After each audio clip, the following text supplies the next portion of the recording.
Hello, എല്ലാവർക്കും നമസ്കാരം. എൻ്റെ പുതിയ വീഡിയോയിലേക്ക് നിങ്ങൾക്ക് എല്ലാവർക്കും സ്വാഗതം. ഇത് ഞാൻ ഉണ്ടാക്കാൻ പോകുന്നത് ഒരു രസമാണ്. അതിന് വേണ്ടുന്ന സാധനങ്ങൾ എന്തുവെന്ന് നമുക്ക് നോക്കാം.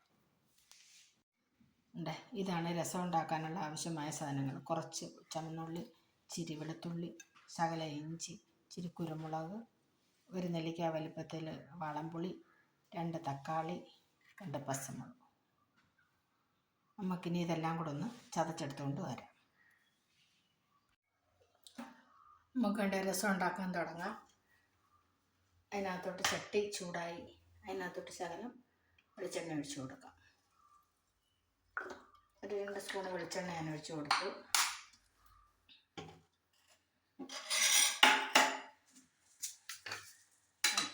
എണ്ണ ചൂടായി, അതിനകത്തോട്ട് ശകലം കടുക് ഇട്ട് കൊടുക്കാം.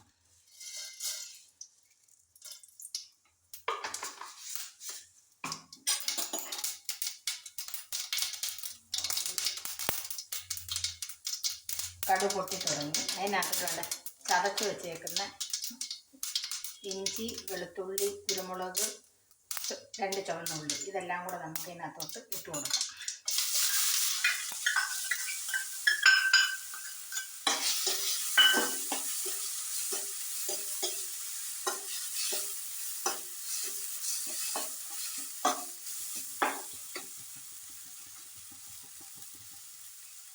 അത് ചെറുതായിട്ടൊന്ന് മൂത്ത് തുടങ്ങി. അതിനകത്തോട്ട് കുറച്ച് ചുവന്നുള്ളി, 2 പച്ചമുളക്, 2 തക്കാളി അരിഞ്ഞത്, ഇതെല്ലാം കൂടെ ഇട്ടൊന്ന് നമുക്കൊന്ന് വഴറ്റാം. തക്കാളി നല്ലോണം ഒന്ന് അയണ്ട് കഴിഞ്ഞിട്ട് ഇതൊന്ന് ഇളക്കി കൊടുക്കുക. അതിനകത്തോട്ട് ശകലം ഉപ്പിട്ട് കൊടുക്കുക.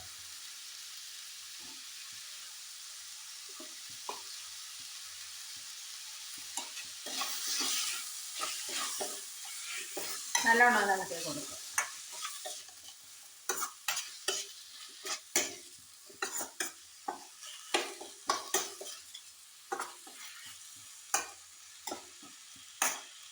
തക്കാളി പെട്ടെന്ന് വേകാനായിട്ട് നമുക്ക് ഇതിനകത്തോട്ട് ഒരു ശകല വെള്ളം, എന്നാലും തക്കാളി അങ്ങനെ പെട്ടെന്ന് ഞങ്ങൾ എന്ത് വരും,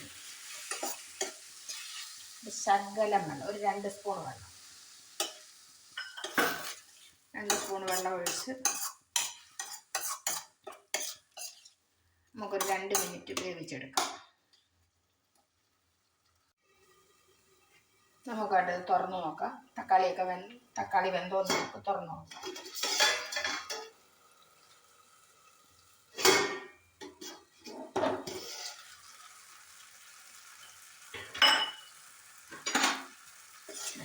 തക്കാളി നല്ലോണം വെന്തിട്ടുണ്ട്.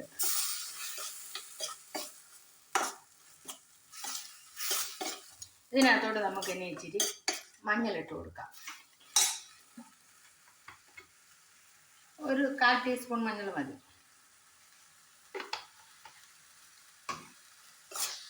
നല്ലോണം ഒന്ന് മിക്സ് ചെയ്ത് കൊടുക്കുക. എരിവൊക്കെ അവനവൻ്റെ ഇഷ്ടമനുസരിച്ച് ചേർക്കാം. കൂടിയോ കുറച്ചോ ഒക്കെ ചേർക്കാം കേട്ടോ. ഇത്ര അളവ് ചേർക്കണം, ഇത്ര അളവ് ചേർക്കണമെന്നൊന്നും ഇല്ല. ഒരു ശകലം മല്ലിപ്പൊടി, തോനെയും വേണ്ട, ഒരു ശകലം മല്ലിപ്പൊടി, ഒരു 1/4 ടീസ്പൂൺ, ഒരു 1/4 ടീസ്പൂൺ മുളക് പൊടി. ആൾറെഡി നമ്മൾ ഇഞ്ചിയും കുരുമുളകും എല്ലാം ചേർത്തത് കൊണ്ട് ഒത്തിരി മുളക് പൊടിയുടെയോ മല്ലിപ്പൊടിയുടെയോ ഒന്നും ആവശ്യമില്ല. ഇപ്പം ഇതെല്ലാം നല്ലോണം വെന്ത് വഴണ്ട് വന്നിട്ടുണ്ട്. ഇത് എണ്ണയൊക്കെ ചെറുതായിട്ട് ഇതാകാൻ തുടങ്ങി. ഇങ്ങനെ നല്ലോണം ഒന്ന് മൂത്തെങ്കിൽ ആ രസത്തിനൊരു രുചി വരും. ഇനി ഇതിനകത്തോട്ട് നമ്മൾ ആ നെല്ലിക്ക വലുപ്പത്തിൽ എടുത്തു വെച്ചിരുന്ന പുളിയുടെ വെള്ളം, തക്കാളിക്ക് ഇച്ചിരി പുളി കുറവുണ്ടായതുകൊണ്ടാണ് ഈ പുളി ചേർക്കേണ്ടി വരുന്നത്.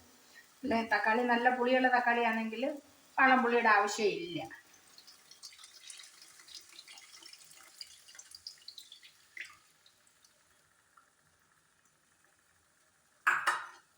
മിക്സ് ചെയ്ത് കൊടുക്കുക.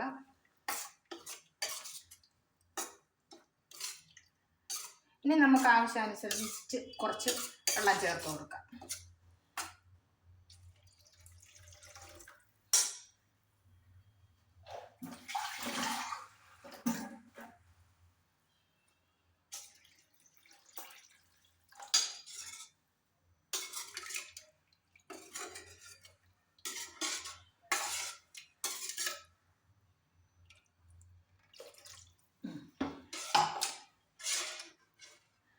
ഞാൻ ഇച്ചിരി കരിയാപ്പില ഇടാൻ അങ്ങ് മറന്നുപോയായിരുന്നു. ഇച്ചിരി കരിയാപ്പില ഇട്ട് കൊടുക്കാം. അതും കൂടെ കിടന്ന് ഇനി അതൊന്ന് തിളച്ച് വരണം. ഇതിൻ്റെ ഇടയിൽ കായ ഇട്ട് കൊടുത്തില്ല. ഇതിൻ്റെ മെയിൻ ഇൻഗ്രീഡിയൻസ് ആയ ശകലം കായം നമുക്ക് ഇട്ട് കൊടുക്കാം. കായമൊക്കെ അവനവൻ്റെ ഇഷ്ടമനുസരിച്ചാണ്. പക്ഷെ കായത്തിൻ്റെയൊക്കെ ഒരു മണം ഉണ്ടെങ്കിൽ എനിക്കൊത്തിരി ഇഷ്ടമാണ് കായത്തിൻ്റെ സ്മെല്ലും മണമൊക്കെ. അന്നേരം ഞാനാണെങ്കിൽ ശകലം ഇടും. ഓരോരുത്തർക്ക് കായത്തിൻ്റെ മണം അത്ര ഇഷ്ടമല്ല, അതുകൊണ്ട് അവർ ഇത്ര ഇടത്തില്ല. ഇനി ഇതൊന്ന് തിളക്കട്ടെ, നല്ലോണം ഒന്ന് തിളച്ച് കേട്ടോ. നമുക്കതൊന്ന് ചെറുതായിട്ടൊന്ന് അടച്ചു വെക്കാം.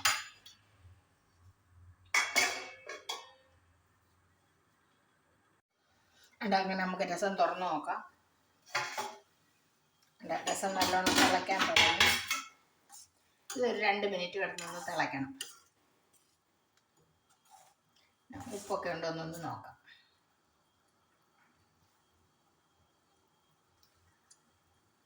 ശകലം ഉപ്പും കൂടെ വേണം.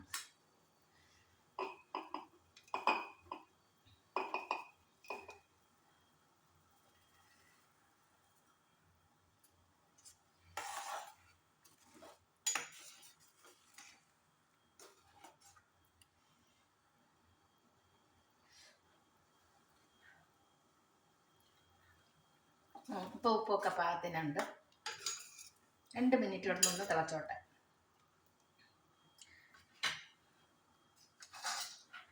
അതിനകത്തോട്ട് നമുക്കൊരു ശകലം മല്ലിയില ഇട്ട് കൊടുക്കാം.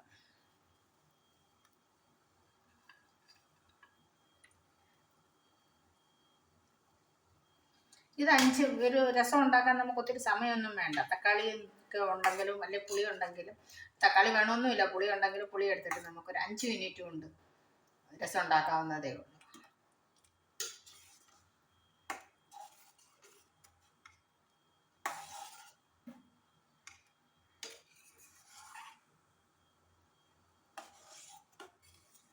അങ്ങനെ നമ്മുടെ രസം റെഡിയായി. ഇനി നമുക്ക് തീ ഓഫ് ചെയ്യാം.